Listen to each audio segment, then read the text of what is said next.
Bonjour, nous allons aborder aujourd'hui la question sur les anémies régénératives.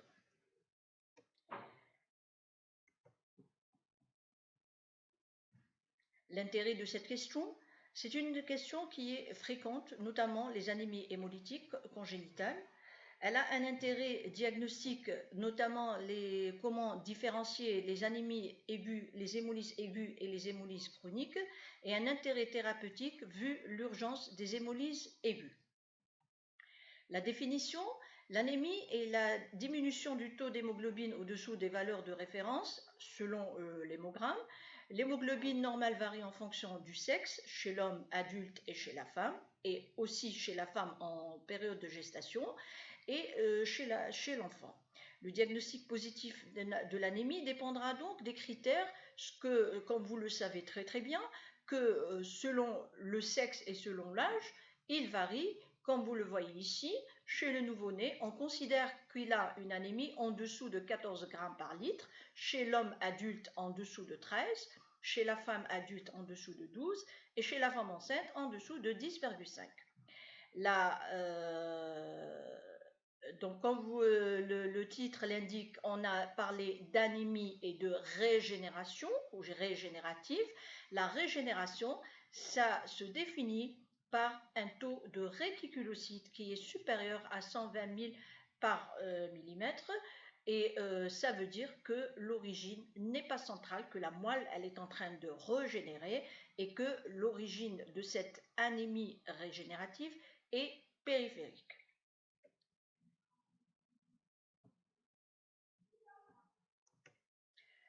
Ici, je vous ai illustré un tableau qui englobe tous les hémogrammes en fonction de l'âge. Et comme vous voyez ici, chez le nouveau-né, le taux d'hémoglobine il est situé entre 17 et 21. Et au fur et à mesure du développement de l'enfant, on voit que les chiffres vont vers la baisse jusqu'à atteindre un taux de 13,5 jusqu'à 18 chez l'homme adulte et chez la femme entre 12 et 16. Et là, vous avez tous les paramètres de l'hémogramme chez un individu depuis la naissance jusqu'à l'âge adulte. Les signes cliniques de cette anémie régénérative, donc l'anémie, ça se définit par une baisse de l'hémoglobine qui engendre une baisse de l'oxygène, donc une hypoxie tissulaire. Et sur le plan clinique, on assiste à une pâleur cutanéo-muqueuse, notamment au niveau des conjonctives, et que ce soit les conjonctives et la muqueuse buccale. Et les signes fonctionnels de cette hypoxie, on voit qu'il y a de l'asthénie, de la dyspnée, qui est d'abord d'effort, puis elle devient une asthénie, une dyspnée de repos, et nous avons le vertige, les céphalées, les tachycardies. Le malade peut être prostré selon le type de l'anémie, et un souffle cardiaque anorganique. Sur le plan mécanique, on assiste à quoi? À l'état normal, on voit qu'il y a un équilibre entre l'érythropoèse, qui est la formation du globule rouge, et l'hémolyse physiologique. Comme vous le savez, que l'hémolyse physiologique, c'est pourquoi elle a lieu, parce que la durée de vie du globule rouge, elle est de 120 jours. Et donc, arrivé au terme de 120 jours, le globule rouge, il va être détruit. Cette destruction, ça s'appelle une hémolyse. Et tous les éléments du globule rouge vont être dégradés. Une partie va rejoindre le pool de l'érythropoèse et donc il y aura reformation d'un autre globule rouge et quelques structures ou quelques éléments vont être dégradés et on va voir tout à l'heure. Et donc, à l'état pathologique, il existe un déséquilibre entre l'érythropoèse, la formation du globule rouge et l'hémolyse qui devient une hyperhémolyse. Pas une hémolyse qui est normale, mais c'est une hyperhémolyse. Et cette hyperhémolyse, il va y avoir une augmentation aussi de l'érythropoèse, c'est-à-dire plus il y a de l'hémolyse, plus la moelle régénère et refabrique des globules rouges. Physiopathologiquement, donc on a dit que c'est une origine périphérique et les manifestations de cette anémie régénérative, il y a deux situations. Il y a soit l'hémorragie, c'est une perte excessive de globules rouges, très abondante, Et il y a l'autre situation, c'est l'hyperhémolyse, c'est l'excès de destruction des globules rouges. Voilà ce que c'est l'anémie régénérative. Donc ces deux situations. Il existe une troisième situation, mais qui se voit uniquement chez les malades qui sont sous chimiothérapie, c'est-à-dire il y a un produit, il y a un toxique qui va entraîner une hémolyse, mais la moelle régénère. Et donc, classification sur le plan physiopathologique en classe les anémies hémolytiques. Pourquoi j'ai pris l'anémie hémolytique? Parce que c'est la plus fréquente. Les hémorragies, le contexte il est bien déterminé. Les hémorragies, ce sont des hémorragies cataclysmiques aiguës. Par exemple, quelqu'un qui vient d'être agressé à l'arme blanche, donc il va saigner, il y aura un saignement qui est très abondant. Par exemple, un accident vasculaire, un accident de transfusion quand on se trempe de résus ou bien on se trempe carrément du type par exemple un malade chez qui il est du A positif et on va le transfuser avec du B positif, là il va y avoir une hémolyse aiguë. Et donc, voilà les situations où il y a des hémorragies très importantes. Mais là, non, là, c'est les classifications. Donc, pourquoi j'ai pris ce type pourquoi j'ai pris ce type de description? Parce que les anémies hémolytiques sont les plus fréquentes. Et donc, les anémies hémolytiques sont classées sous forme selon le siège, selon l'évolution et selon l'étiologie. Selon le siège, on distingue des anémies intravasculaires où la destruction du globule rouge a lieu dans le vaisseau. Et il y a les anémies extravasculaires ou ce qu'on appelle des anémies intratissulaires dont la destruction du globule rouge se fait au niveau de la rate. C'est-à-dire que le globule rouge, une fois qu'il a subi une attaque, il a subi donc des facteurs exogènes qui vont détruire le globule rouge, ce globule rouge il va être capté par les macrophages qui sont situés dans la rate et donc il va entraîner donc ce globule rouge vers la rate où la destruction aura lieu à l'intérieur. Et puis, il y a la classification selon l'évolution. Il y a les anémies aiguës, qui sont brutales, et il y a les anémies chroniques, qui sont insidieuses. Selon l'étiologie, on distingue les corpusculaires, où c'est l'anomalie du globule rouge. C'est le globule rouge lui-même qui est malade, ou il est anormal sur le plan structural ou sur le plan fonctionnel. Et il y a les anémies hémolytiques extracorpusculaires, ce sont dus aux facteurs exogènes. Ici, je vous ai illustré donc ce schéma ou cette image qui va vous donner une conduite à tenir.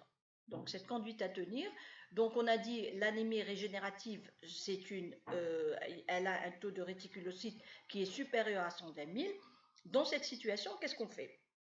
On va voir s'il y a des hémolyses ou pas. Premièrement, comme je vous ai dit tout à l'heure, il y a deux situations. Il y a la forme où il y a la situation où c'est un syndrome hémorragique cataclysmique, donc il est évident, vous voyez le malade en train de saigner, et là vous allez essayer de lever l'urgence, et en même temps vous allez faire un hémogramme, et l'hémogramme va vous donner qu'il s'agit d'une anémie normochrone normocytaire régénérative, et là le contexte il est bien précis, il est évident. Quand le contexte n'est pas évident, là, on va demander un bilan d'hémolyse, qui c'est l'hémoglobine, la bilirubine, les LDH et l'aptoglobine. Si ce bilan est positif, là, on va penser à l'autre situation, qui est la situation d'hémolyse. Et à ce moment-là, de quelle étiologie s'agit-il? Donc, on a trouvé que c'est une hémolyse. Maintenant, comme on vient de le dire tout à l'heure, qu'on va classer en fonction du siège, en fonction de l'évolution et en fonction de l'étiologie. Donc, en fonction de ça, on a une hémolyse. On va voir le frottis, un frottis de sang, qui va soit nous aider, soit que s'il est positif, donc il est informatif, il va nous donner des informations sur le type ou la structure du globule rouge. Et s'il y a des anomalies, on va se guider, soit qu'il s'agit d'une anomalie corpusculaire, et dans ce cas, il s'agit soit d'une anomalie de la membrane, soit c'est une anomalie de l'hémoglobine, ou bien c'est une anomalie enzymatique. Maintenant, si c'est une anémie hémolytique extracorpusculaire, elle est due à des facteurs exogènes qui, eux, vont entraîner la destruction du globule rouge. Mais si le frottis n'est pas informatif et on a une hémolyse, il y a une autre possibilité, c'est-à-dire de demander un test de Coombs. Si ce test de Coombs est positif, là, on va penser à une anémie hémolytique auto-immune. Et on va voir ces détails plus tard. Donc, comme on l'a dit tout à l'heure, le siège de l'hémolyse. Le siège de l'hémolyse, alors, quand l'anémie, elle a lieu au niveau vasculaire, c'est-à-dire à l'intérieur du vaisseau, la destruction du globule rouge à l'intérieur du vaisseau, c'est une forme qui est aiguë. Donc, on a dit le siège, l'étiologie. Donc, l'évolution, le siège, c'est une hémolyse qui est aiguë. Elle s'installe en quelques heures, maximum en 1 à 2 jours. Et sur le plan clinique, on va assister à une manifestation de clinique, notamment on a un état de choc où le patient il est pâle, il a un malaise, il a des frissons, de l'hyperthermie, il peut être même prostré et voire il peut même aussi avoir de l'hypotension. Sur le plan urinaire, il y a des douleurs lombaires, de l'hémoglobinurie, c'est-à-dire passage de l'hémoglobine dans les urines. Pourquoi je dis hémoglobinurie? Parce que l'hémolyse, qu'est-ce qu'il y a? Le globule rouge, il est fabriqué, l'hémoglobine, elle est faite de 2 composés, l'hème et la globine. Donc quand il y a la destruction, il va y avoir, cette hémoglobine va passer dans les urines, et en passant dans les urines, elle va colorer, d'abord avant de passer dans les urines, elle va passer dans le plasma, parce que la destruction, elle est à l'intérieur du vaisseau. Donc elle va passer dans le plasma, et donc le plasma qui est un composé qui est jaune citrin, il va se colorer en rose, et on appelle ça de l'hémoglobinémie. Et après, l'excès d'hémoglobine va passer dans les urines, et il va colorer les urines en rouge, et ce sont des urines qui sont dites rouge pourtour. On assiste aussi à une oligurie, voire même une anurie. Et sur le plan abdominal, il existe des douleurs abdominales, voire même des nausées, des vomissements et des diarrhées. Sur le plan biologique, comment se manifeste cette hémolyse intravasculaire aiguë? On va assister à une baisse de l'aptoglobine. L'aptoglobine, c'est un composé qui est sécrété par les hépatocytes. Et donc, à l'état normal, il circule librement. Il a un taux normal situé entre 0,5 à 1,5 g par litre. Pourquoi il y a cette baisse de l'aptoglobine? Parce que l'aptoglobine, c'est le composé ou l'élément qui va capter l'hémoglobine, qui est dans le sérum. Et donc, le fait qu'il va la capter, il va fabriquer un complexe hémoglobine-aptoglobine. Et à ce moment-là, on va assister à la baisse de l'aptoglobine libre, sérique. C'est pour ça qu'on dit, premier signe de l'hémolyse, c'est la baisse de l'aptoglobine. Le deuxième élément, c'est l'hémoglobinémie, c'est-à-dire le passage de l'hémoglobine dans le sérum, dans le plasma. Ensuite, il y a le passage de l'hémoglobine dans les urines. Donc, on a une hémoglobinurie. On voit que les urines sont devenues rouges. Et on a aussi l'hémocinurie, c'est-à-dire les pigments jaune citrin et les pigments de fer qui sont, quand l'hème va s'ouvrir, donc il y aura, l'hème va se séparer de la globine, et au niveau de l'hème, il y a un atome de fer. Et donc cet atome de fer, il va être détaché, et il y aura de l'hémochromatose, c'est-à-dire pigmentation, augmentation du taux de fer dans le sang. L'autre situation, c'est quand l'hémolyse, elle est intratissulaire. Donc l'hémolyse intratissulaire, c'est une hémolyse qui est chronique. C'est une hémolyse qui est chronique, elle s'installe de façon progressive, on dit qu'elle est insidieuse, elle s'installe entre 1 semaine à 1 mois maximum, et donc elle se manifeste par il y a trois signes cliniques qui peuvent être complets, donc là, les 3 ils peuvent exister en même temps, comme ils peuvent être incomplets, c'est-à-dire on peut avoir, alors soit la pâleur, c'est une pâleur cutanéo-muqueuse, la face interne des conjonctives sont décolorées, il y a de l'ictère conjonctivale surtout, formation de la bilirubine, donc l'hémoglobine qui va être captée par le macrophage, elle va se transformer en bilirubine. Et il y a la splénomégalie. Pourquoi il y a la splénomégalie? Parce que les macrophages sont fabriqués au niveau au niveau ils sont au niveau de la rate. Et donc, ces macrophages, qu'est-ce qu'ils vont faire? Quand ils vont trouver un excès d'hémoglobine, ils vont le capter pour détruire, parce que le macrophage, sa fonction, c'est de détruire tout ce qui est anormal. Et donc, ils vont capter cette hémoglobine qui est anormale et ils vont essayer de détruire. C'est pour ça que l'augmentation et l'engorgement des macrophages par l'hémoglobine vont entraîner une splénomégalie. Et donc, ces trois signes, pâleur, ictère et splénomégalie, ça s'appelle la triade hémolytique. Et la triade hémolytique, elle peut être complète ou partielle.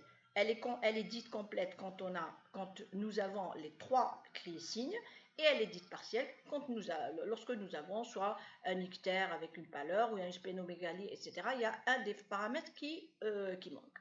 Sur le plan biologique, il y a augmentation du taux de bilirubine totale, non conjuguée, donc totale et non conjuguée.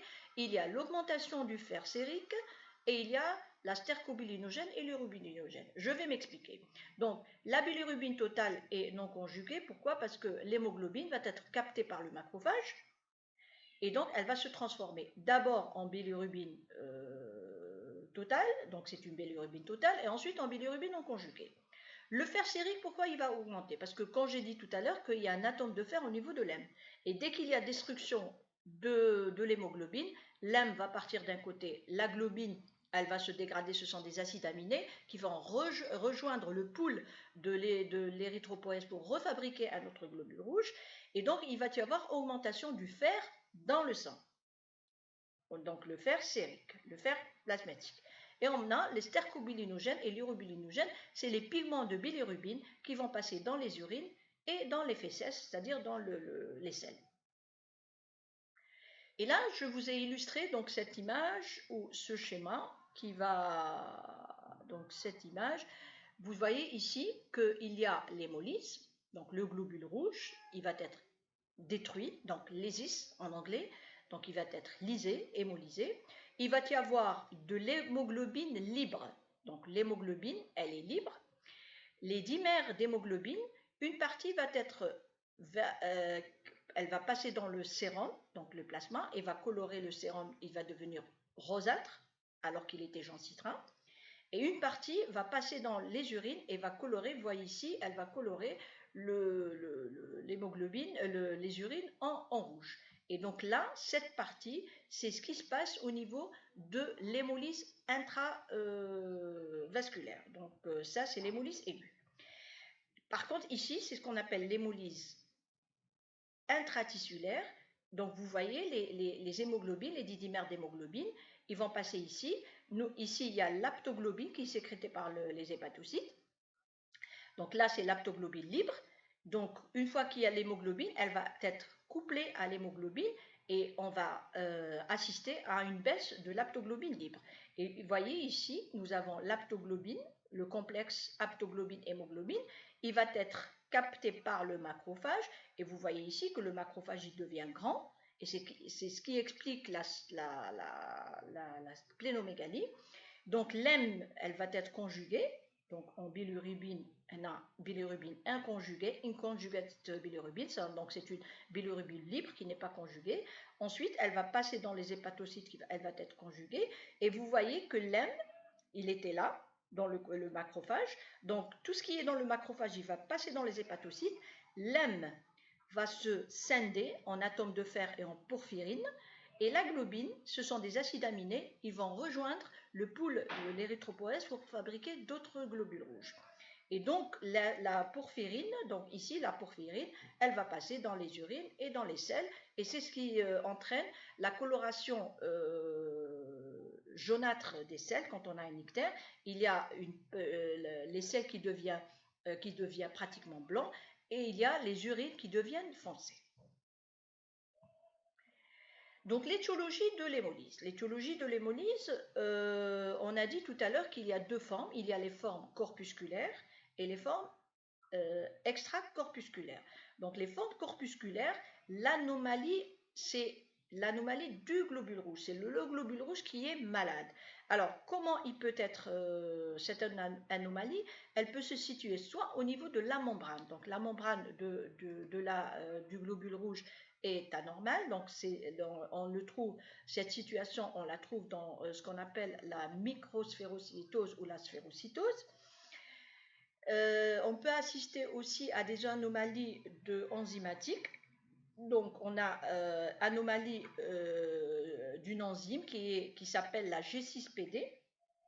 C'est une anomalie qui est caractéristique, qui se voit essentiellement chez les garçons. Et cette hémolyse, elle a lieu surtout en hiver.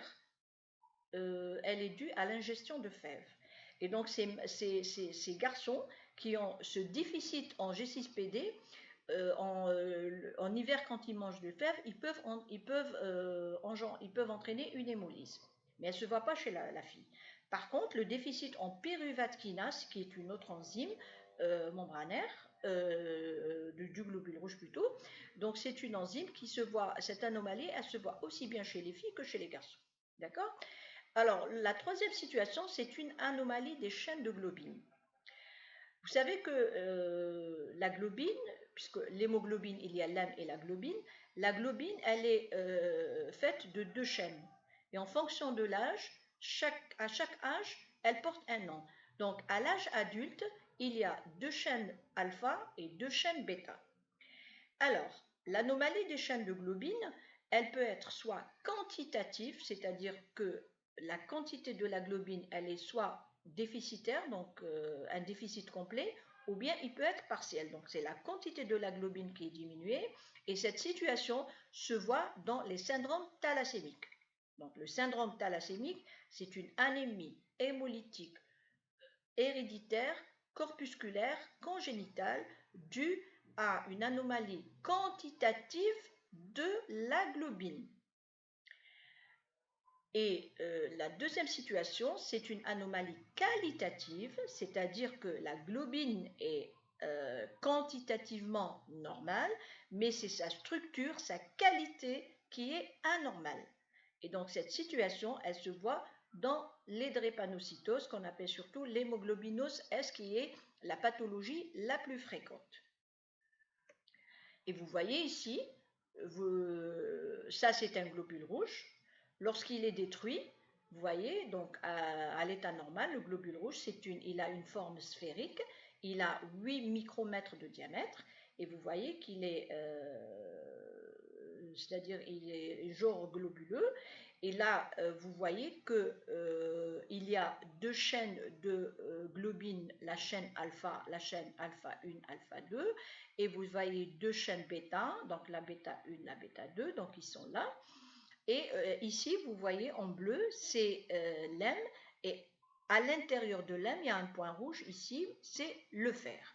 Et donc, en cas d'anomalie corpusculaire, soit on a la quantité de l'hémoglobine, soit nous avons les chaînes alpha qui sont atteintes ou bien les chaînes bêta. Et donc, soit quantitativement, il y a une des chaînes qui n'est pas, qui n'existe pas, donc qui est diminuée, ou bien c'est un déficit complet, donc il y a une chaîne qui est absente, ou bien il y a une partie dont un allèle, parce que chaque chaîne, elle a 2 allèles, soit que ces 2 allèles qui sont diminués, soit il y en a un, et donc on parle d'un déficit soit complet ou partiel. Donc que ce soit les chaînes alpha ou les chaînes bêta. Donc dans les syndromes thalassémiques, nous avons on parle d'alpha-thalassémie et de bêta-thalassémie. Et quand il s'agit d'une atteinte qualitative, donc les 4 chaînes, elles existent, elles sont là, mais c'est une anomalie qualitative. Leur structure est anormale.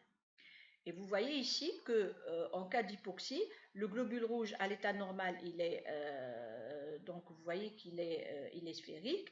Et donc en cas d'hypoxie, on voit que vous voyez la structure du globule rouge, comment elle est, donc elle est anormale.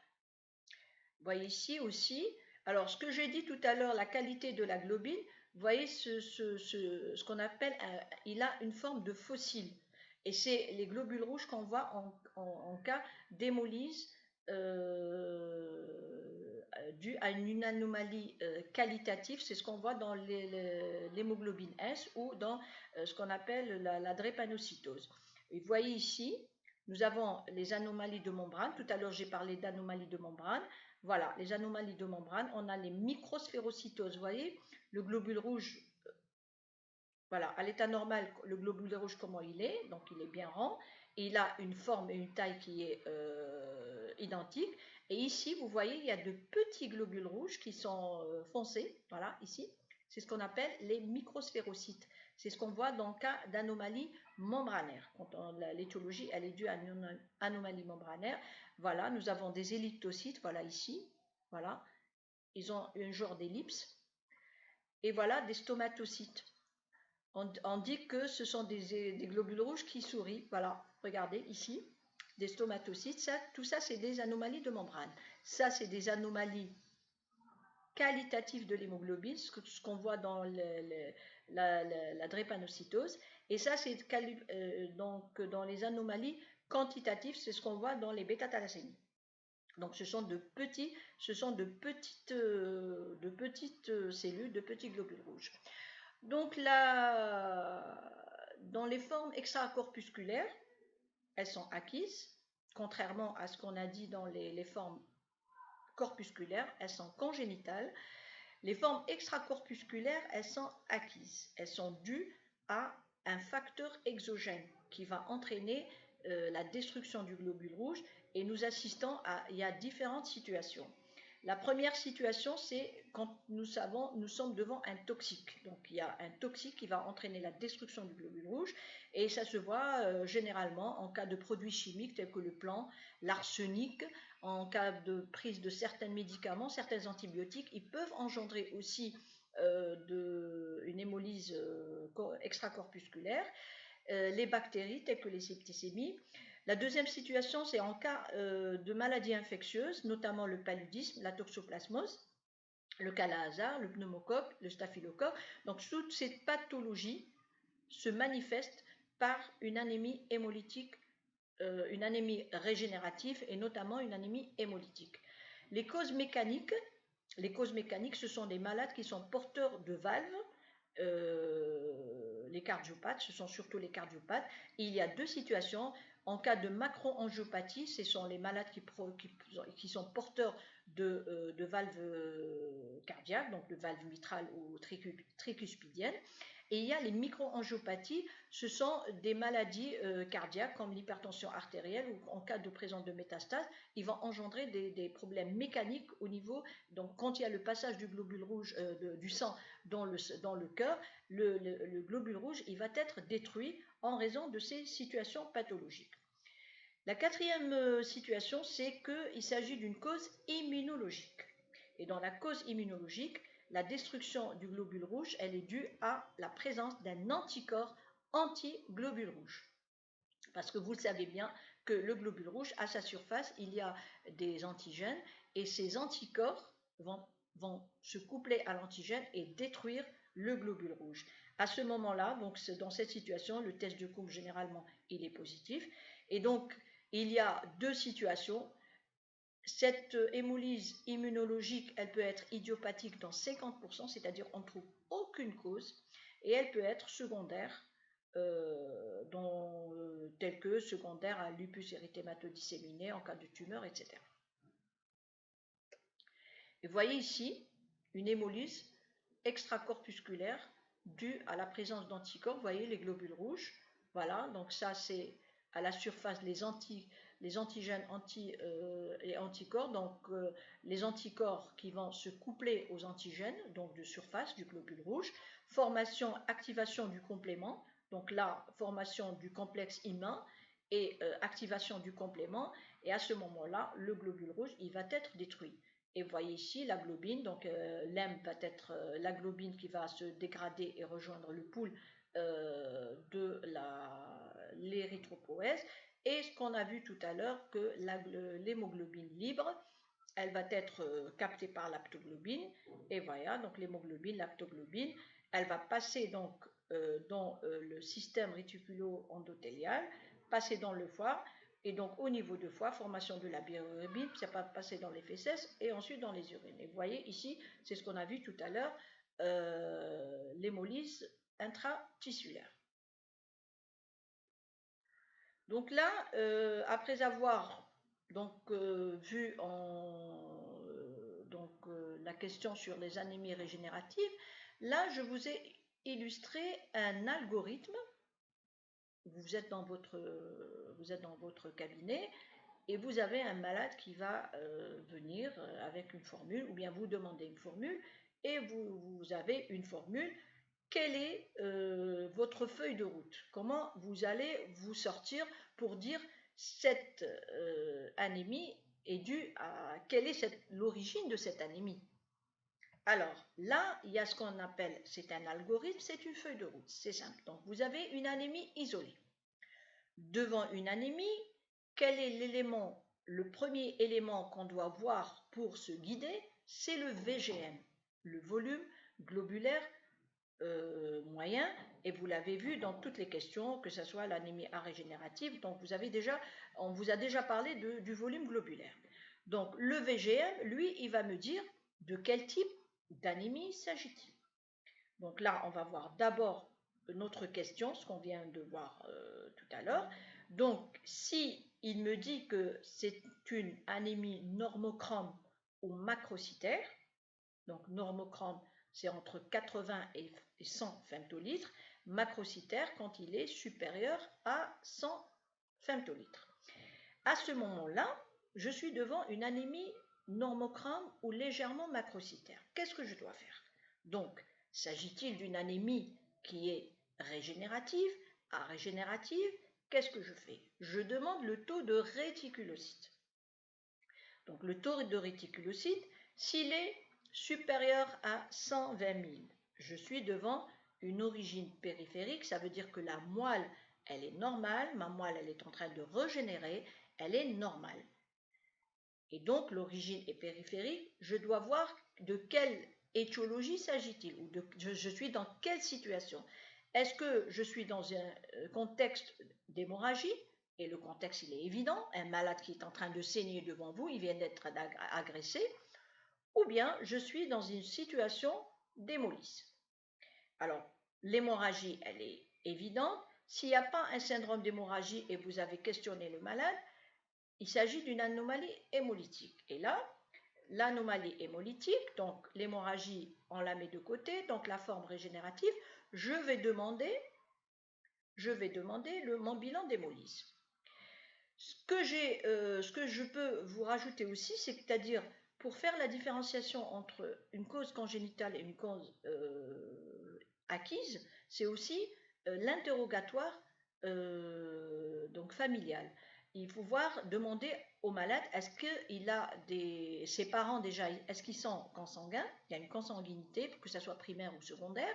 Et il faut demander, est-ce qu'il y a des cas particuliers, des cas similaires dans la fratrie. Là, ça va nous aider à s'orienter vers l'étiologie. Et donc, une fois qu'on a demandé le bilan hémolytique, donc soit ce qu'il s'agit d'une forme corpusculaire héréditaire, et à ce moment-là, il faut voir, est-ce qu'il y a, les parents sont consanguins, est-ce qu'il y a des cas,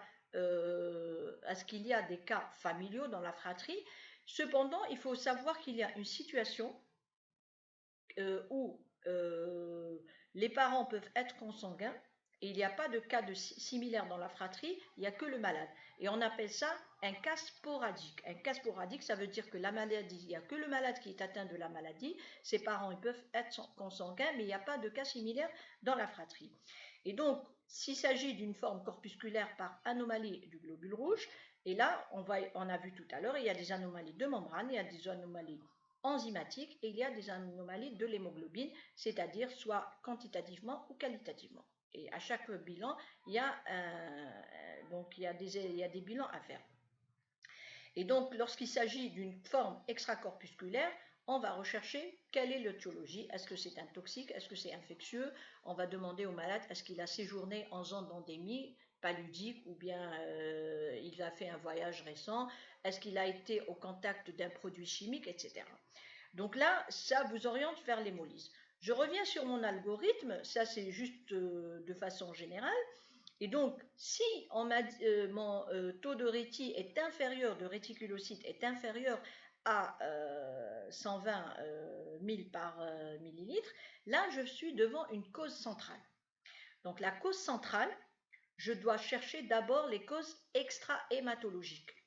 Les causes extra-hématologiques sont notamment une hypothyroïdie, un alcoolisme, une atteinte du foie, notamment une cirrhose, et une insuffisance rénale. Si j'ai pas, à ce moment-là, quels sont les bilans à faire? C'est un bilan thyroïdien, l'alcoolisme, bien sûr, c'est l'interrogatoire, le foie, un bilan hépatique et un bilan rénal. Si tous mes bilans sont normaux et que le malade n'est pas alcoolique, là, je vais me dire, est-ce que ce n'est pas une carence en facteurs antipernicieux, c'est-à-dire la vitamine B12 et l'acide folique ou ce qu'on appelle la vitamine B9.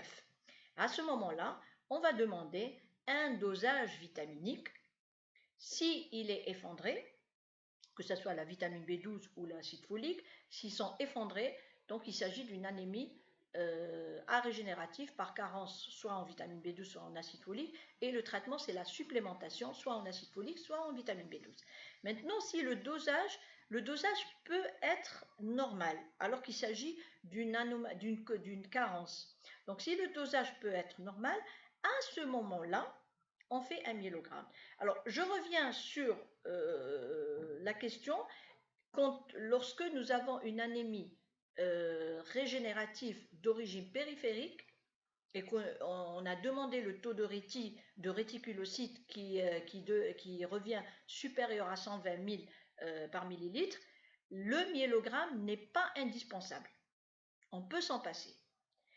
Pourquoi? Parce que l'origine, elle est périphérique, l'origine n'est pas centrale. Mais dans cette situation, c'est différent. Le taux de réticulocytes est bas, donc il n'est pas supérieur à 120 000. À ce moment-là, je fais ma moelle, je fais un myélogramme, et là, le myélogramme, il va me dire est-ce qu'il s'agit d'une anémie mégaloblastique par carence en acide folique ou en vitamine B12, est-ce que c'est un envahissement de la moelle? Donc la moelle, elle est envahie soit par une hémopathie maligne, notamment par exemple la leucémie aiguë, soit par un cancer, donc un adénocarcinome, soit c'est une maladie, un syndrome myélodysplasique, ou bien si la moelle est pauvre, il s'agit d'une aplasie médulaire ou bien une myélofibrose. Ça, c'est dans le cadre de la forme normochrome normocytaire. Dans la situation où mon VGM est inférieur à 80 femtolitres, je suis devant une anémie microcytaire. À ce moment-là, il s'agit de trois situations. Soit c'est une carence martiale, soit c'est une anémie inflammatoire, soit c'est un syndrome thalassémique. Donc le syndrome thalassémique, c'est une anomalie hémolytique. Mais la différence des autres hémolyses corpusculaires, le syndrome thalassémique, c'est une anomalie de la chaîne de globine, c'est une anémie microcytaire régénérative. Donc, dans les formes régénératives, la seule hémopathie, anémie régénérative, mais qui est microcytaire, c'est la thalassémie. Alors les autres, elles sont toutes normochromes ou macrocytaires. Et voilà, nous sommes donc à la fin de notre question. Je vous remercie pour votre attention et à